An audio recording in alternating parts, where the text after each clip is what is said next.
என் நெஞ்சம் நிறைந்த நேயர்களே, உங்கள் அத்துணை பேருக்கும் உங்கள் ஆத்மார்த்த ஜோதிடர் நங்கநல்லூர் டாக்டர் பஞ்சநாதனின் இனிய காலை வணக்கங்கள். இன்றைக்கு புலரக்கூடிய இந்த காலை பொழுது ரொம்ப நல்ல பொழுதாக உங்களுக்கு இருக்க போகிறது. உங்கள் குடும்பத்தில் நீங்கள் எதிர்பார்க்கக்கூடிய ஒரு நல்ல செய்தி வந்து உங்கள் குடும்பமே சந்தோஷமாக வாழப்போகிற ஒரு நல்ல தினமாக இந்த தினம் அமைய போகிறது. இன்றைக்கி பிறந்த நாள், திருமண நாள் கொண்டாடும் அன்பர்களுக்கு எனது உளப்பூர்வமான வாழ்த்துக்கள். நமது இன்றைய ராசி பலன்கள் நிகழ்ச்சியிலே இன்னைக்கு நவம்பர் மாதம் 2ஆம் தேதி 2025ஆம் ஆண்டு பலன்களை பார்க்க போகிறோம். தமிழ் வருடத்தில் இது விசுவாவசு வருடம் ஐப்பசி மாதம் 16ஆம் நாள். சந்திர பகவான் இன்னைக்கு மத்தியானம் 1:56 வரைக்கும் பூரட்டாதி நட்சத்திரத்தில் பயணம் பண்றார். மேஷராசி என்பர்களே, மேஷராசிக்காரர்களுக்கு வாழ்க்கை நல்லா இருக்கணும்னா குருவுடைய அருள் வேணும். நான் வெளிநாட்டில் நல்லா வாழ்ந்துகிட்டு இருக்கேன் சார் அப்படின்னு மேஷராசிக்காரர் சொன்னார்னா முதல்ல அவருடைய ஜாதகத்தில் குரு எங்கே இருக்காருன்னு தான் நம்ம பார்க்குறோம். இன்னைக்கு குரு பகவானுடைய நட்சத்திரம். நல்ல இன்வெஸ்ட் பண்ணணுங்கிற எண்ணம் நிறைய பேருக்கும், நிறைய பேருக்கு தங்கம் வாங்கணுங்கிற ஆசை இருக்கும். தேக ஆரோக்கியம் இருக்கு பாருங்க, ஹெல்த், அதுக்கு ரொம்ப பெரிய இம்பார்ட்டன்ஸ் கொடுக்கணும். 4ல் குரு இருக்கார் அப்படின்னா இதயங்களை கொஞ்சம் கவனமாக பார்த்துக்க வேண்டியிருக்கு. ஆனால் புதன் பகவான் ராசியை பார்க்கிறார். இந்த காலகட்டத்தில் சூரியன் புதனுடைய இந்த பார்வையை பார்க்கிற போது மேஷராசிக்காரர்கள் திருப்பதி பெருமாளை சென்று வழிபடணும். அந்த வழிபாடு உங்களுடைய வீட்டில் ஒரு கல்யாண தடை இருந்தால் அதை நிவர்த்தி பண்ணி கொடுத்துரும், பிஸ்னஸில் டெவலப் பண்ணி கொடுக்கும். நல்ல நாள். நிறைய பேர் திருப்பதி பெருமாளை தான் பிஸ்னஸ் பார்ட்னராக வச்சுருக்காங்க. ஒரு பெரிய நன்மை உங்களுக்கு இந்த வழிபாட்டினால் இன்னைக்கு கிடைக்க போகிறது. ரிஷபராசி என்பர்களே, லாபத்தில் இருக்கக்கூடிய சந்திர பகவான் இந்த நாளை லாபமாக வைத்திருப்பார்.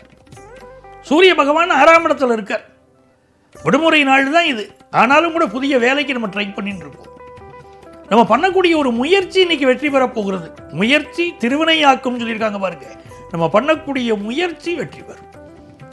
அதே நேரத்தில் 6ஆம் இடத்துல சூரிய பகவான் இருக்காருன்னா இன்னைக்கு நம்ம சாப்பிடக்கூடிய உணவுகளில் கொஞ்சம் கலப்படங்கள் இருக்கலாம், பிரச்சனைகள் இருக்கலாம். சாப்பிடக்கூடிய உணவு வீட்டு உணவு தான் இன்னைக்கு வச்சுக்கிறது நல்லது. வெளியே உணவு இடத்துல சாப்பிட போகிறோம்னா நல்ல தரமான உணவுகள் போய் சாப்பிடணும். வயிற்று பிரச்சனைகள் வராமல் இன்றைக்கு பார்த்துக் கொள்வது நல்லது. வியாபாரத்திற்கு தேவையான கடன் உதவி கிடைக்கும்.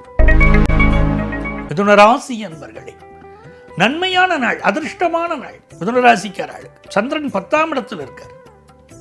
சில பேருக்கு வேலை வாய்ப்பை பற்றின ஒரு மைண்டில் ஒரு ப்ரெஷர் ஓடிண்டே இருக்கு. அதே நேரத்தில் 5ஆம் இடத்தில் இருக்கக்கூடிய புதன் பகவான் ஒரு எக்ஸ்ட்ரா பிஸ்னஸ் ஆரம்பிக்கக்கூடிய எண்ணத்தை கொடுக்குறாரு. மாத சம்பளமெல்லாம் இன்னைக்கு பத்த மாட்டேங்கிறது, இன்னொரு பிஸ்னஸ் பண்ணினா தான் வாழ முடியும் அப்படிங்கிற சிந்தனையை மிதுனராசிக்காரர் மனதில் கொடுக்கும். மிதுனராசிக்காரர்கள் குருவாயூரப்பனை நினைத்து வழிபட்டால் கூட இன்னைக்கு நிறைய நன்மைகள் நடக்கும். வியாபாரம் நல்ல லாபம் தருது. படிக்கக்கூடிய மாணவர்கள் படிப்பில் திடீர்னு ஒரு ஆர்வம் பெருகும், நல்லா படிப்பீங்க, நல்ல மதிப்பெண் பெறக்கூடிய யோகம் வரும். கடகராசி என்பர்களே, அருமையான நாள். 8ஆம் இடத்திலிருந்து 9ஆம் இடத்துக்கு சந்திர பகவான் போயிட்டார். கடந்த 2 நாட்களாக நமக்கு இருந்த மனசு கஷ்டம், மனசு பதட்டம். எதை தொட்டாலும் எனக்கு இது வென்றாலும் பயம், அது வென்றாலும் பயம் நாங்கள் பாருங்க. அந்த மாதிரி பிரச்சனைகள் எல்லாம் இப்போ விலக போகிறது. மனசுக்கு ஒரு நிம்மதி கிடைக்கும். வெளிநாடுகளில் வாழக்கூடியவர்கள் தங்களுடைய பாதுகாப்பு அம்சங்களை இன்னைக்கு அதிகப்படுத்திக்கணும். அதே நேரத்தில் உங்களுக்கு வரக்கூடிய ஒரு கம்யூனிகேஷன் இன்னைக்கு உங்களை பதட்டத்தில் ஆழ்த்தலாம். கடகராசிக்காரங்களுக்கு கொஞ்சம் அமைதியாக விட்டுருங்க, 2 நாளில் எல்லாமே சரியாக போயிடும். இந்த கம்யூனிகேஷன் நினைச்சுக்கிட்டு இன்னைக்கு மனசு பதட்டப்பட வேண்டிய அவசியம் இல்லை. 2 நாளில் பிரச்சனைகள் சரியாயிடும். ஆகவே பொறுமையாக இருக்கும். சிம்மராசி என்பர்களே, சிம்மராசிக்காரங்களுக்கு அஷ்டமத்தில் சந்திரன், அஷ்டமத்தில் சனி. இந்த மனசு இப்போ தப்பா யோசிக்கும். வேண்டாத விஷயத்தெல்லாம் மனசு யோசிக்கும். மனசு அமைதியாக இருந்துட்டாலே இன்னைக்கு நல்லது. புதிய முயற்சிகள் எதுவும் இன்னைக்கு பண்ணக்கூடாது. ஒரு வியாபாரம் பண்ணிக்கிட்டு இருக்கோம், புதிய முயற்சிகள் பண்ணக்கூடாதுன்னு சொல்கிறாரே, அதனால இன்னைக்கு எதுவுமே பண்ண மாட்டேன் அப்படின்னு இருக்கக்கூடாது. ஏற்கனவே செய்து கொண்டிருக்கக்கூடிய ஒரு செயலை கண்டினியூ பண்ணலாம். ஆனால் புதுசாக வியாபார முயற்சிகள் பண்ண வேண்டாம். யாரையும் நிந்தனை பண்ணி பேச வேண்டாம். குடும்ப உறவுகளுக்கு ஒரு முக்கியத்துவம் கொடுங்க. சிம்மராசிக்காரர்கள் இன்னைக்கு சிலருக்கு விடுமுறை நாளாக இருந்தாலும் வேலை பழு அதிகமாக இருக்கும். இரவு நேரத்து பயணங்களை அவாய்ட் பண்ணுறது ரொம்ப நன்மையை தரும். கன்னிராசி என்பர்களே, 7ஆம் இடத்துல சந்திரனும் சனியும் கூடியிருக்கிறார்கள். இந்த கன்னிராசிக்காரர்களுக்கு லாபத்தில் இருக்கக்கூடிய குரு பெரிய வெற்றிகளை தருவார். ஆனால் ஒரு மனிதர் ஜெயித்து கொண்டே இருக்கிறார் வாழ்க்கையில், நிறைய பேருக்கு அவர் மேலே ஒரு பொறாமை வரும். எப்படி அழிக்கலாம்னு இந்த உலகம் பார்க்கும் இல்லையா? நிறைய பேருக்கு அப்படி ஒரு எண்ணம் இருக்குது. அப்படி 7ல் சந்திரனும் சனியும் இருக்குன்னா சில மன அழுத்தம் உடையவர்கள் உங்களை அழிக்கணும்னு பார்ப்பாங்க. நீங்கள் நல்ல வாழ்க்கையில் இருக்கீங்கன்னா என்ன சொல்லுவாங்க, என்னத்தங்க வாழ்ந்து என்னங்க கிடச்சிச்சு அப்படிம்பாங்க. உங்கள் மனதை அடிக்கக்கூடிய எல்லா முயற்சியும் செய்வார்கள். ஆனால் நீங்கள் இன்னைக்கு ராஜபாட்டையில் பயணம் செய்வீங்க. நல்ல லாபம் இருக்கும், பொருளாதார லாபம் இருக்கும், குடும்பத்தில் சந்தோஷம் இருக்கும். கணவன் மனைவி உறவுல மட்டும் இப்படி பொறுமையாக நடந்துக்கிடணும். துலாம் ராசி என்பர்களே, இது ஒரு அற்புதமான நாள். துலாம் ராசிக்காரர்களுக்கு 6ஆம் இடத்துல சந்திரனும் சனி, 10ஆம் இடத்துல குரு பகவான். இந்த குரு பகவான் உங்களுக்கு நல்ல வேலை வாய்ப்பை தருவார். யாருக்கெல்லாம் இப்பொழுது சனி திசையோ சனி புத்தியோ சனி அந்தரமோ நடக்கிறதோ அவர்களுக்கெல்லாம் எனக்கு பணப்பற்றாக்குறை இருக்குது, வேலையில் ப்ராப்ளம் இருக்குன்னு சொல்லிக்கிட்டு இருப்பீங்க, அவங்களுக்கெல்லாம் இப்போது பிரச்சனைகள் தீர்ந்து நல்ல பண லாபம் வரும். மனசுக்கு மகிழ்ச்சியாக இருக்கும். குடும்பத்தில் சந்தோஷமான அனுபவங்கள் இன்னைக்கு ஏற்படும். உடல் நலத்தில் இன்னும் கொஞ்சம் அக்கறை எடுத்துக்கணும். விருச்சிக ராசி என்பர்களே, இது ஒரு நன்மையான நாள். விருச்சிக ராசிக்காரர்களுக்கு நன்மையான நாள். 9ஆம் இடத்தில் உள்ள குரு உங்களை பார்க்கிறார். மனோதிடம் ஏற்படும்.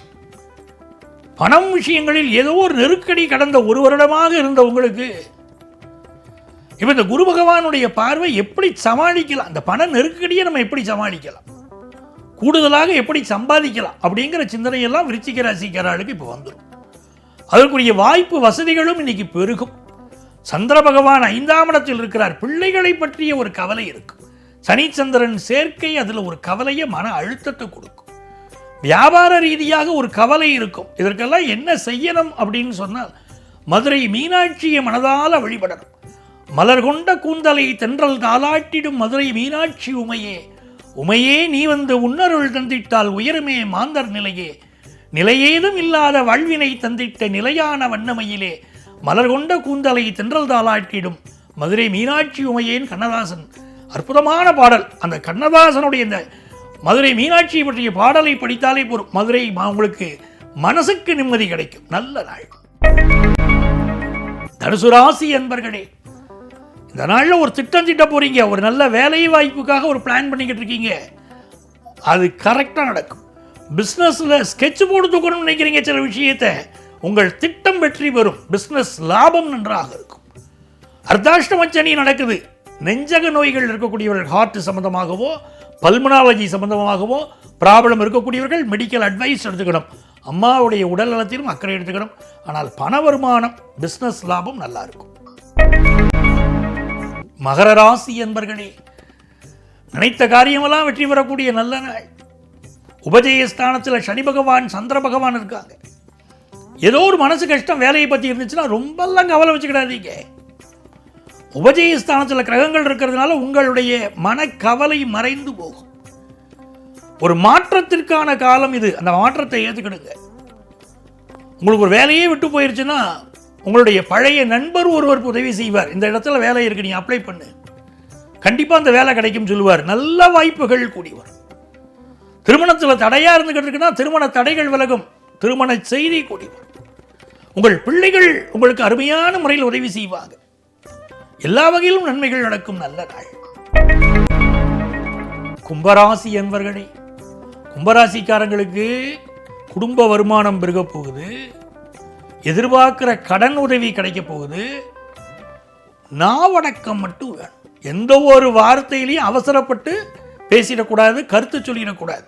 யாகாவாராயினும் நாகாக்கன்னு வள்ளுவர் சொல்லியிருக்காரு. நீ எப்படிப்பட்ட உயர்ந்த மனிதனாக இரு, எப்படிப்பட்ட சூர புலியா கூட இருந்துட்டு போங்க, ஆனால் நாவடக்கம் வேணும்னு சொன்னார். அந்த நாவடக்கம் இன்னைக்கு முக்கியம். கும்பராசிக்காரர்களுக்கு பேச்சினால் சில விளைவுகள் ஏற்படலாம். அதனால் அமைதியா இருங்க. குடும்ப வருமானம் பெருகும். நல்ல வியாபார லாபம் கூடும். புதிய ஒப்பந்தங்கள் கையெழுத்தாகும். பிள்ளைகள் வாழ்க்கை நல்லா இருக்கும். மீனராசி என்பர்களே, குரு பகவான் அருளினால் இந்த நாள் நல்லா இருக்க போறது. சூரிய பகவான் இப்பொழுது உங்க ராசிக்கு 8ஆம் இடத்தில் இருக்கார். அப்பாவுடைய உடல் நலத்தில் கவனம் செலுத்தார். அரசியல்வாதிகள், அரசு அதிகாரிகள் இவங்களை பகைச்சிக்க கூடாது. பட் என்ன பிரச்சனை இருந்தாலும் சரி, இந்த பிரச்சனைகள் இன்னைக்கு தீரும். செயற்கை முறை கருத்தரித்தல்ல பலருக்கு குழந்தை பிறக்கக்கூடிய யோகமும் உண்டு. நிறைந்த நன்மைகள் தேடி வரும். இன்னைக்கு தோடகாஷ்டகம் படிக்கணும். தோடகாஷ்டகம் படிக்கக்கூடியவர்களுக்கு எல்லா நன்மையும் வாழ்க்கையில் உருவாகும். எனதருமை இணையர்களே, நாளைய பதிவில் மீண்டும் சந்திப்போமா?